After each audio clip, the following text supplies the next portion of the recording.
I never thought the last night before our wedding would be the night I lost everything. She wasn't just my fiancée. She was supposed to be my forever. But instead of joy, I found a secret so dark it broke my heart into pieces. That night, I discovered she was carrying someone else's child. Not mine. I stood frozen in the cold rain outside our apartment, the weight of her betrayal crushing me harder than any storm.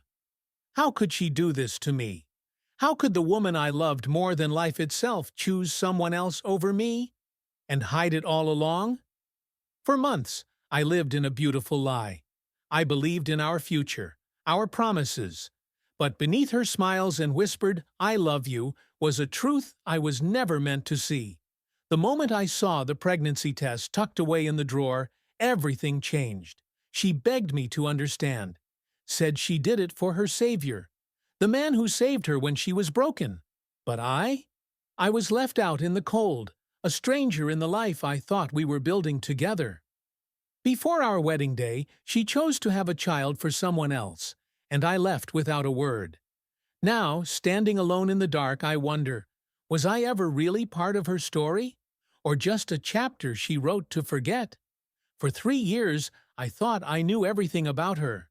Her name was Zara, and from the moment we met, she became my whole world. We were like two stars caught in the same orbit. Impossible to separate. I'm Samir, by the way. Maybe you've heard that name before, or maybe not. But this story isn't about fame or fortune. It's about love. Or what I thought was love. Zara and I met in college, the kind of meeting that feels like fate.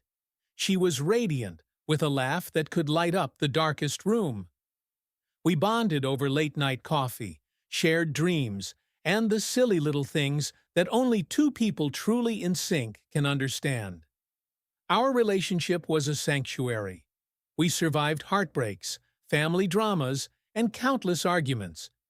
But we always came back stronger. Everyone around us admired what we had. They called us the perfect couple. To me, she wasn't just my girlfriend or fiancée. She was my best friend, my secret keeper, my safe place. We dreamed of a future filled with laughter and little feet running through our home. Our families loved us, and I thought she loved me with the same fierce passion I had for her. But people are complicated, aren't they? Beneath the surface of every smile is a story no one knows. Zara had her past, shadows I never wanted to explore. She was quiet about it, and I didn't press. I believed in second chances and new beginnings. I was working long hours, building a life for us, saving every penny for our wedding. She supported me silently, always by my side with that gentle smile. Yet, something changed in the last few months. Subtle at first. The way she avoided my questions, the late nights spent on the phone with someone I never met, and the secretive glances she tried to hide. I brushed it off as stress, or maybe nerves about the wedding. I wanted to trust her, to believe that our love was strong enough to survive anything. We planned every detail of the wedding together. The venue, the flowers, the music.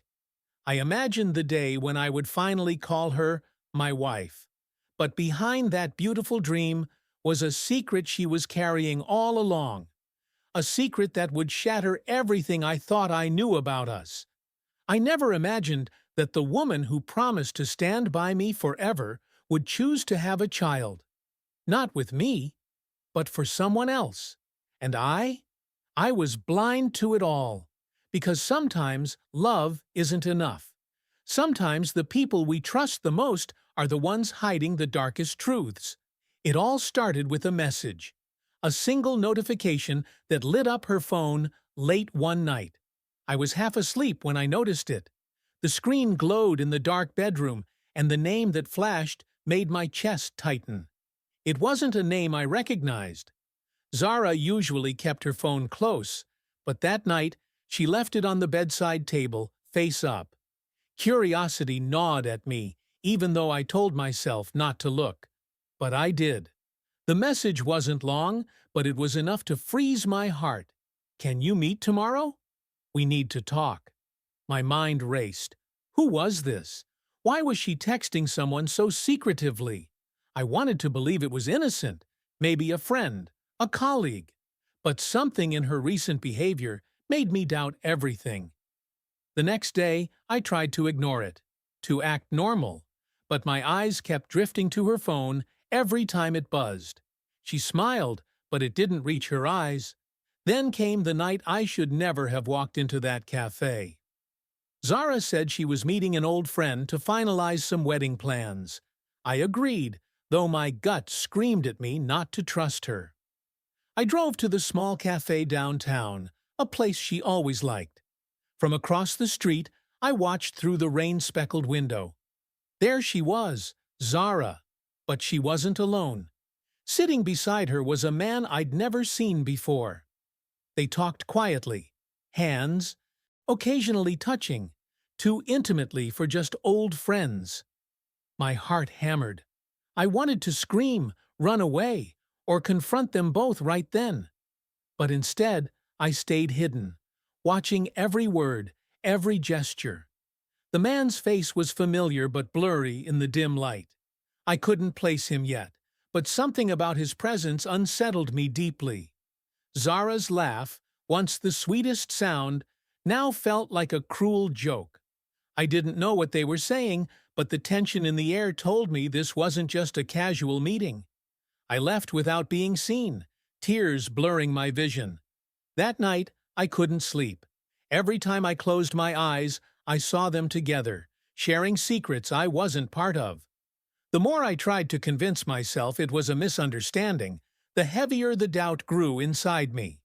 I wanted to believe in her, to believe in us, but the cracks in our perfect story were becoming impossible to ignore. And what scared me most wasn't just the betrayal, it was the silence. Her silence. Because when I finally asked her, she didn't deny anything. Instead, she looked away, her eyes clouded with something I couldn't read. I realized then, whatever she was hiding, it was bigger than I ever imagined. And it wasn't just about the man at the cafe, it was about the life she was about to bring into this world.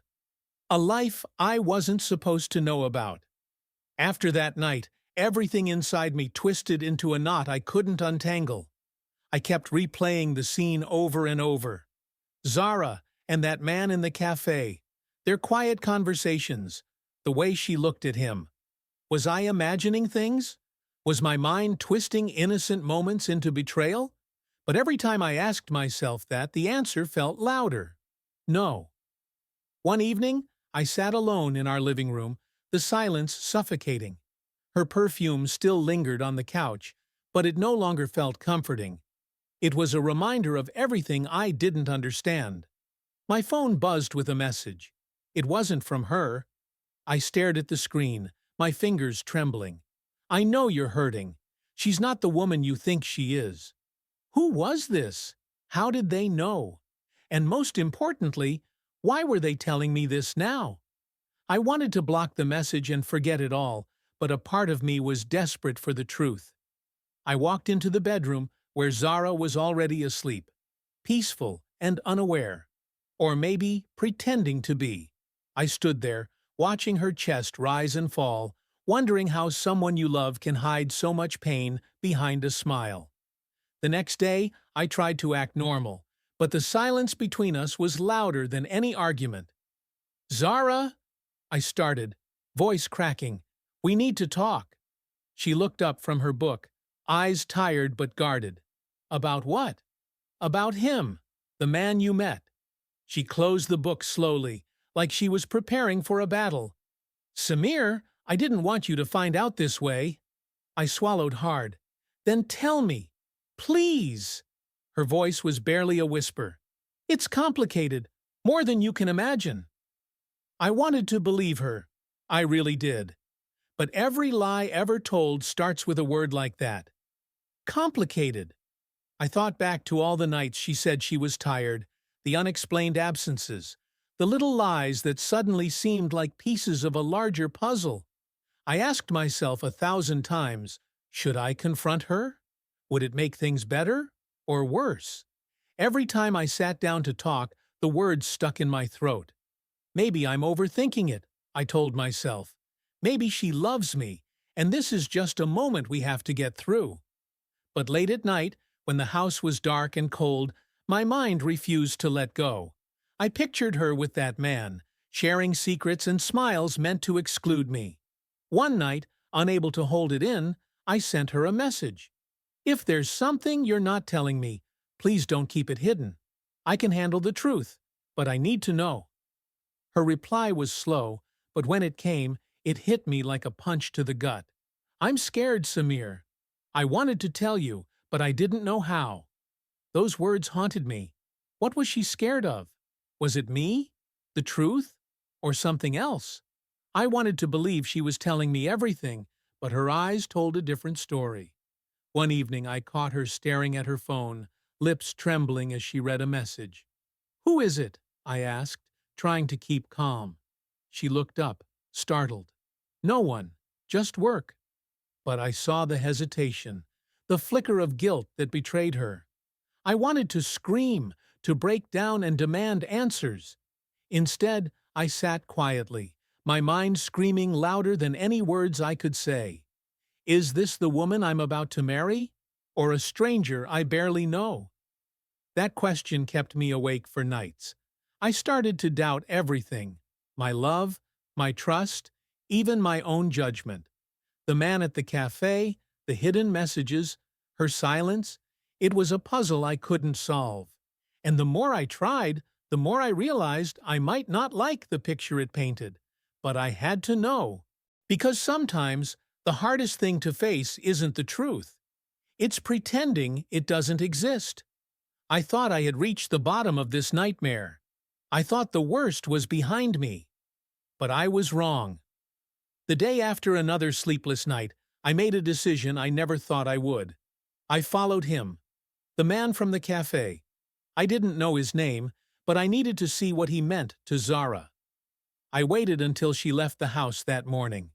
My heart pounded with every step I took behind him, keeping a safe distance, but close enough to catch every move. He walked through the city with a purpose, calm and confident, like he owned the streets. Finally, he stopped at a small, unassuming clinic on the outskirts of town. I stood there, heart racing, watching through the rain-streaked window. And what I saw inside shattered everything I thought I knew.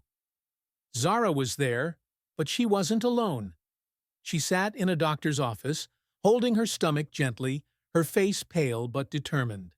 The man was with her, whispering something softly, holding her hand. That moment twisted my soul. The truth hit me like a freight train. She wasn't just meeting him. She was carrying his child. But it was more than that. I overheard the doctor's words, even through the closed door. The pregnancy is high risk. You need to be careful. Suddenly, the message from before made sense. She wasn't just hiding an affair. She was hiding a whole new life. And she wasn't keeping it from me because she didn't love me. She was protecting someone else, someone who saved her when she was at her lowest.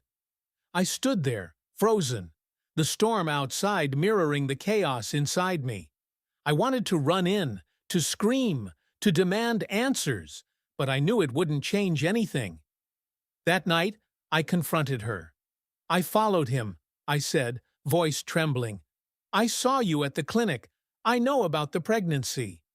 Her eyes filled with tears, but there was no surprise, only sorrow. I wanted to tell you, she whispered. I wanted to explain, but I was scared. I didn't want to lose you. I'm not angry because you're pregnant, I said, struggling to keep calm. I'm angry because you didn't trust me enough to tell me. She nodded, biting her lip. It wasn't your child, Samir, but I didn't know what to do. The weight of those words crushed me. How do you love someone who carries another man's child?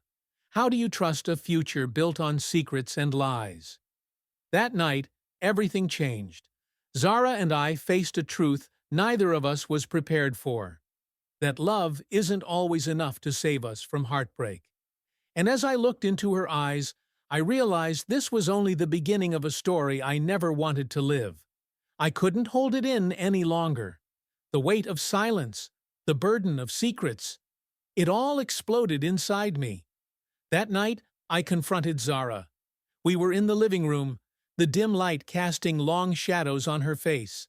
A face I barely recognized anymore. "I need the truth," I said, voice low but shaking. "Everything. No more lies." She looked at me, her eyes glassy with tears, and for a moment I saw the woman I thought I loved. But then she took a deep breath and dropped the bombshell that shattered my world completely.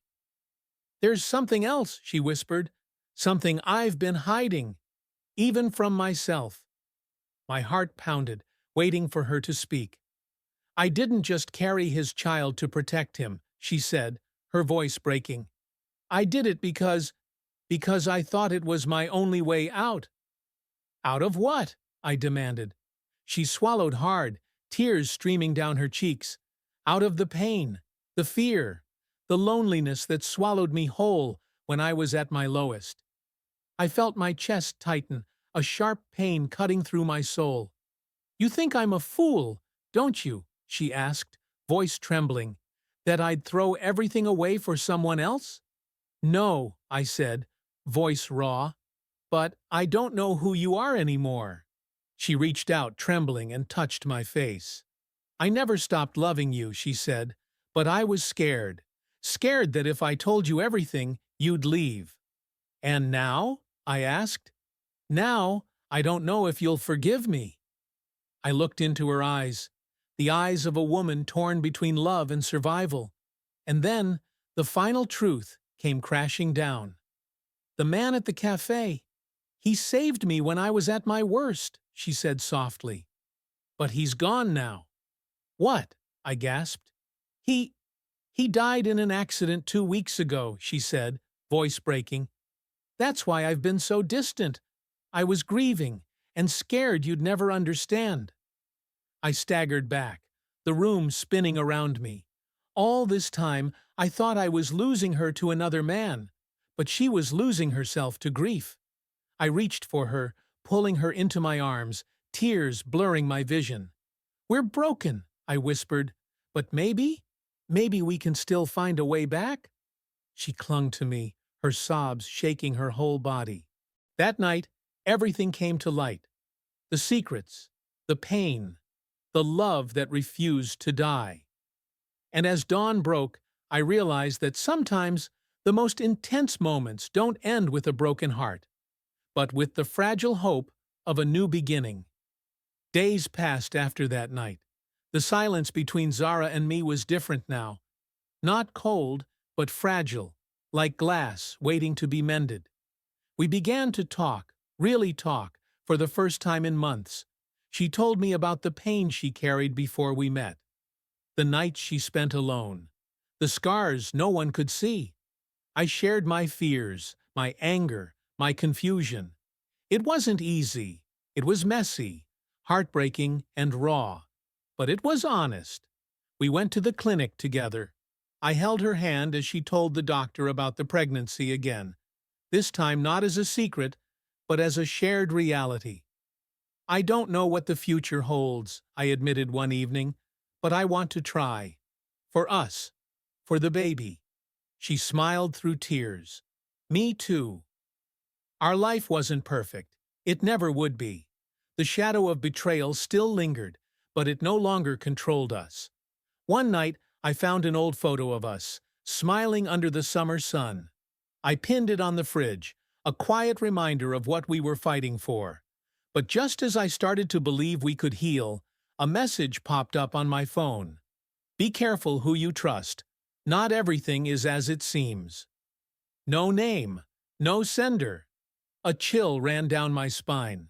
Was this a warning, a threat, or just a cruel joke? I looked at Zara, her peaceful face unaware of the storm brewing outside our door. I wanted to protect her, to protect us, but deep down, I knew this story wasn't over. Love had brought us back from the edge, but secrets still waited in the shadows, ready to unravel everything once again. As I stood there, holding her close, I made a silent vow. No matter what came next, I wouldn't run. Because sometimes the hardest battles are fought not with fists, but with an open heart. And sometimes the greatest love is the one that survives the darkest storms.